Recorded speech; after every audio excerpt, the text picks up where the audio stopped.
श्री स्वामी समर्थ.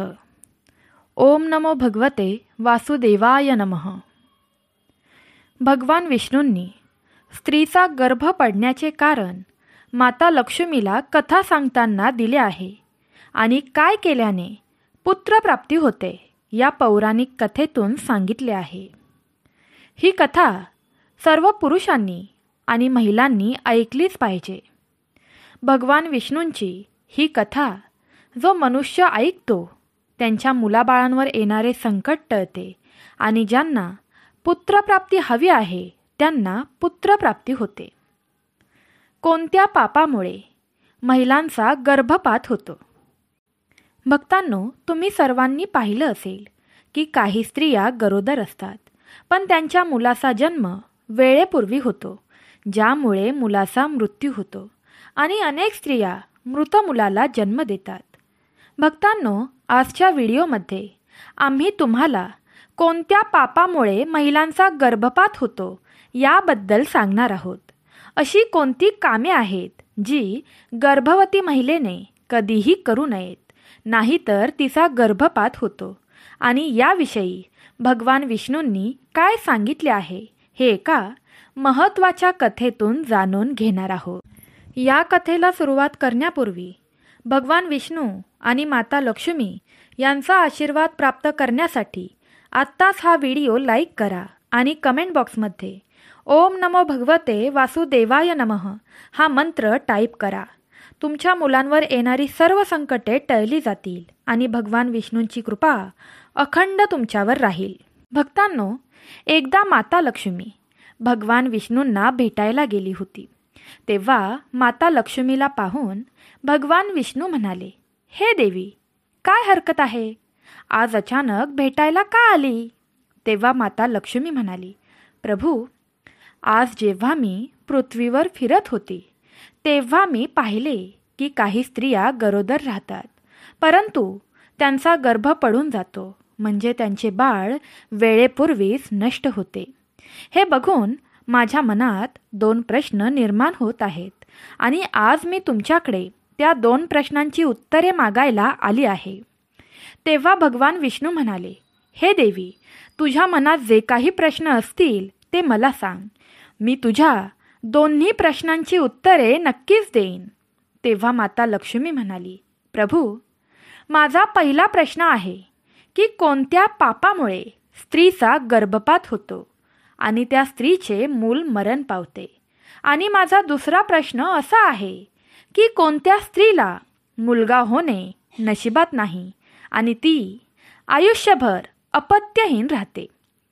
तेव्हा भगवान विष्णू हसले आणि म्हणाले, हे देवी, आज तू या प्रश्नांची उत्तरे विचारून संपूर्ण मानवजातीचे कल्याण केले आहेस, परंतु या प्रश्नांची उत्तरे मी तुला एका कथेद्वारे देईन आणि ही कथा सर्व स्त्रियांनी ऐकलीच पाहिजे.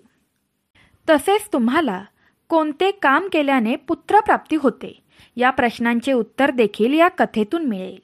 तेव्हा माता लक्ष्मी भगवान विष्णूंना म्हणाली, महाराज, तुम्ही मला कथा सांगा, मी ती शेवटपर्यंत ऐकेन. तेव्हा भगवान विष्णू म्हणाले, एका नगरात एक खूप मोठा श्रीमंत शेठ राहत होता.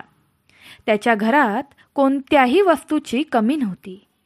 त्या शेठची एक मुलगी होती जिचं नाव रूपवती होतं. त्या शेठची मुलगी आता लग्नाच्या वयाची झाली होती, त्यामुळे त्याने एक चांगला मुलगा बघून त्याच्या मुलीचे लग्न एका तरुणासोबत लावून दिले. तिच्या पतीचे घर त्यांच्या नगरापासून काही अंतरावरच होते. मग तिच्या विवाहानंतर त्या शेठची मुलगी तिच्या पतीसोबत तिच्या सासरी राहू लागते. त्या शेठची मुलगी तिच्या सासरी खूप आनंदाने संसार करत असते. तसंच ती तिच्या पतीवर अधिक प्रेम करत असते. त्या रूपवतीच्या सासूचे नाव सुनंदा होते. तिची सासू अत्यंत कडक स्वभावाची आणि रागीट स्वभावाची होती. इतरांप्रमाणे तिला दया किंवा इतरांच्या बाबतीत करुणा नव्हती. रूपवती तिच्या माहेरवरून येताना हुंड्यामध्ये बरेच धन पैसा घेऊन आली होती. म्हणूनच सुनंदा रूपवती तिच्याबरोबर प्रेम करायची आणि खोटा सन्मान करायची. ती नेहमी तिच्याशी गोड बोलत राहायची आणि रूपवतीला तिच्या माहेरवरून येताना काही ना काही गोष्टी आणायला लावायची. आपल्या सासूचे बोलणे ऐकून रूपवती देखील तिच्या माहेरी जाऊन तिच्या वडिलांकडून सोने, चांदी, धन, गाय, बैल, घोडे अशा अनेक गोष्टी घेऊन येत असे आणि या सर्व गोष्टींवर तिचे वडील देखील कधीच नकार देत नसत, ज्यामुळे रूपवतीची सासू तिच्यासोबत खूप आनंदाने राहायची. आणि अशा प्रकारे रूपवतीच्या सासूची लालच दिवसेंदिवस वाढत जात होती आणि अशीच योजना करून ती रूपवतीच्या माहेरचे सर्व साम्राज्य हडप करायला बसली होती. कारण त्या शेठला कोणताही मुलगा नव्हता, म्हणूनच त्यांची सर्व संपत्ती, साम्राज्य रूपवतीचेच होते. असेच दिवस निघून जात होते आणि याच प्रकारे तिची सासू तिच्याशी गोड बोलून तिला आपल्या बोलण्यात फसवून तिच्या माहेरवरून अनेक गोष्टी मागवत राहत होती. पण बिचारी भोळी रूपवती तिच्या सासूला फसवत आहे आणि तिच्या वडिलांची सर्व संपत्ती तिला हवी आहे हे तिला कळाले नाही. आणि रूपवतीचा पती संजय देखील आपल्या आईचीच गोष्ट ऐकत असे. त्यांच्या घरात रूपवतीची सासू जो निर्णय घेईल तोच खरा होत होता. त्या घरात जे ती बोलेल तोच शब्द खरा ठरत होता. त्यांची सर्व कामे आईच्या बोलण्यानुसार होत होती. यामुळे रूपवती आणि संजय दोघे पण रूपवतीची सासू सुनंदा हिचे बोलणे नेहमी ऐकत असत. यामुळे त्यांच्या घरात कधीही क्लेश, भांडणं होत नसायचे. त्यामुळे ते आनंदाने राहत होते. असेच दिवस निघून गेले आणि रूपवती गर्भवती झाली. जेव्हा तिची सासू सुनंदा हिला समजले की रूपवती आता गर्भवती आहे, तेव्हा तिला फार आनंद झाला आणि ही आनंदाची बातमी सुनंदा म्हणजेच रूपवतीची सासू हिने रूपवतीच्या माहेरच्या लोकांना बोलावून ही आनंदाची बातमी सांगितली आणि त्यांच्याकडून मोठ्या मोठ्या गोष्टींची, वस्तूंची मागणी केली.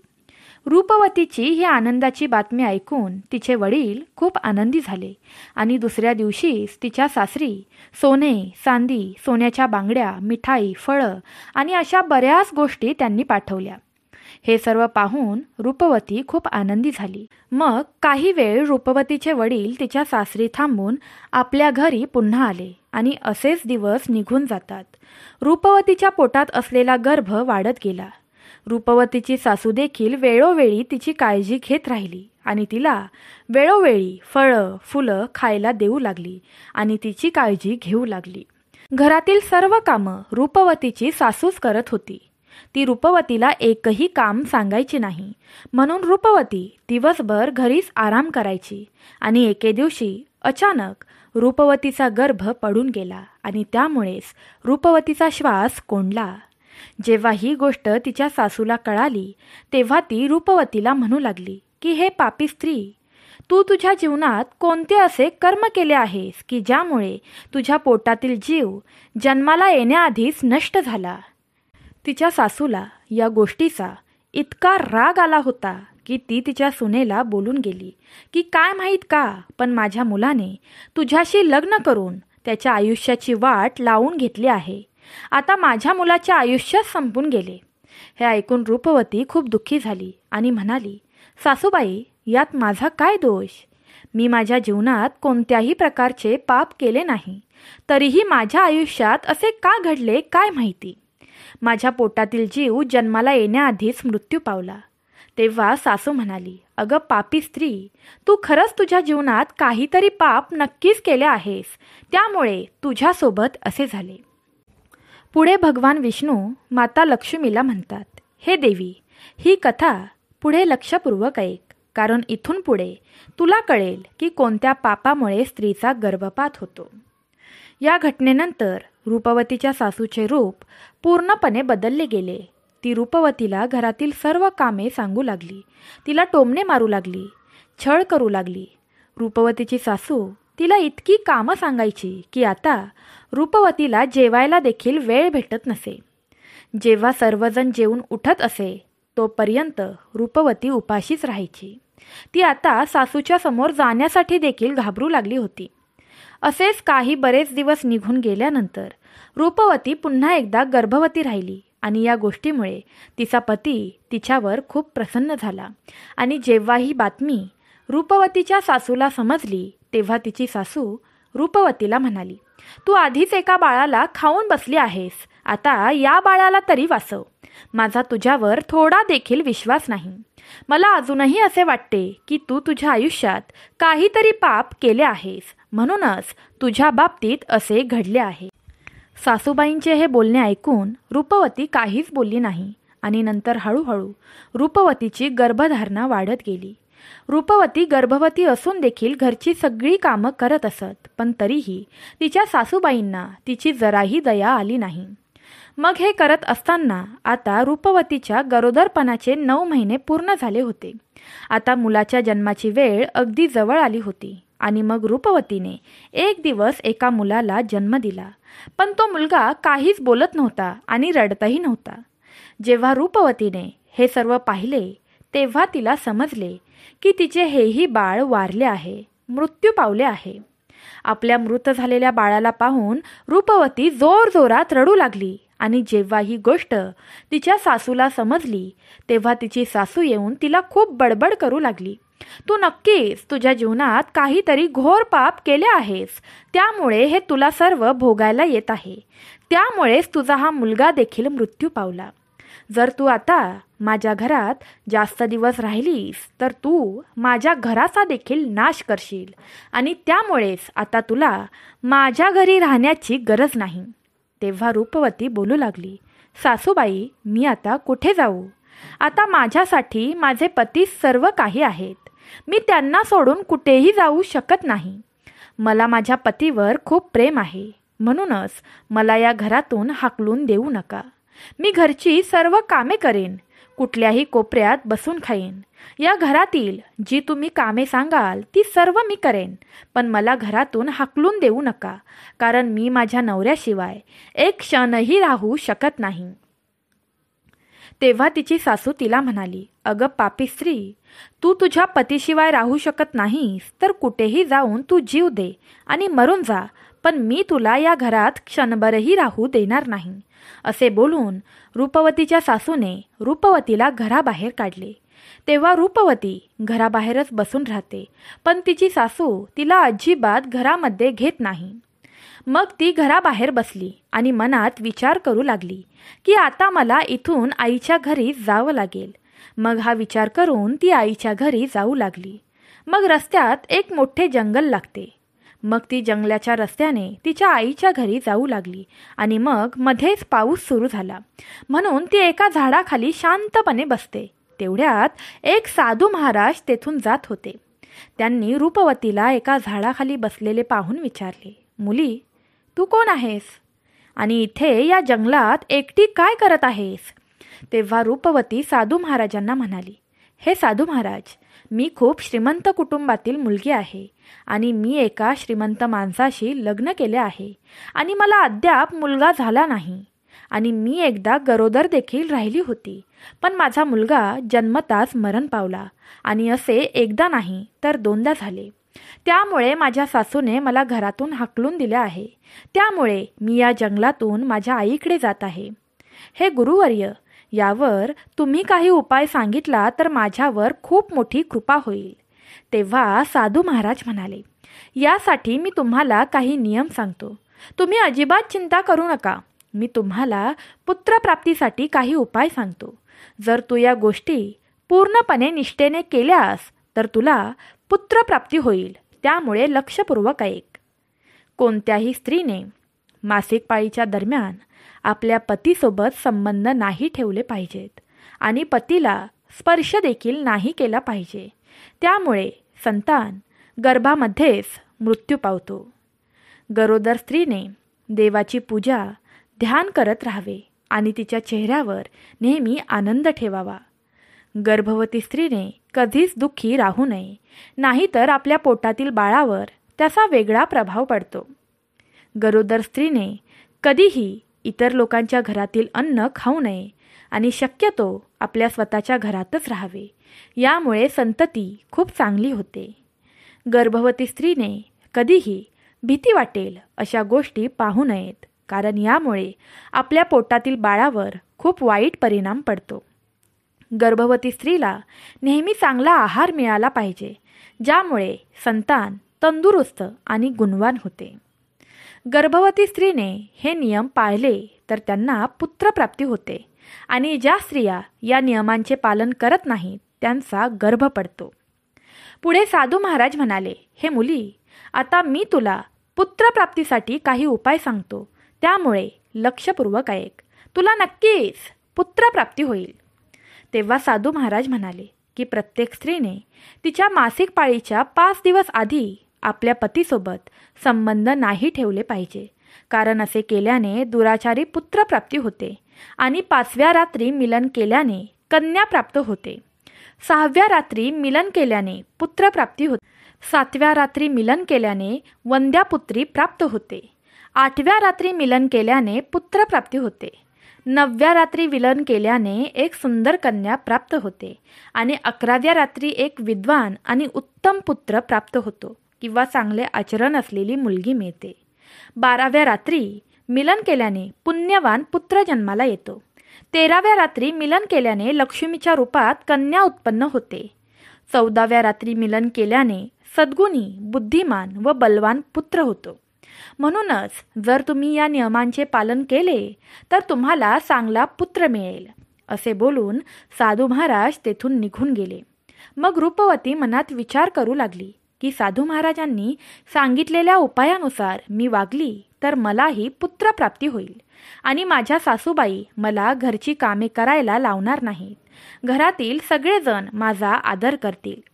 रूपवती हा विचार करत असतानाच तिचा नवरा तिला शोधत शोधत तिथे पोहोचला आणि तो रूपवतीला म्हणू लागला, तू इथे जंगलात का आली आहेस? मी तुला न्यायला आलो आहे. चल, आपण आधी घरी जाऊया. तेव्हा रूपवतीने आपल्या पतीला त्या ऋषींची संपूर्ण गोष्ट सांगितली आणि म्हणाली, नाही, आता जोपर्यंत मला मुलगा होत नाही तोपर्यंत मी घरी जाणार नाही. रूपवतीचे हे बोलणे ऐकून तिचा नवराही तिच्यासोबत जंगलात एका झोपडीत राहू लागला. त्यानंतर तिच्या मासिक पाळीच्या 14व्या रात्री रूपवतीने तिच्या पतीशी संभोग केला. त्यामुळे ती गरोदर राहिली आणि गर्भवती असूनही ती त्या जंगलातच राहिली. तिचा पती जंगलातून तिच्यासाठी फळे, अन्न आणायचा आणि ते दोघेही जेवायचे.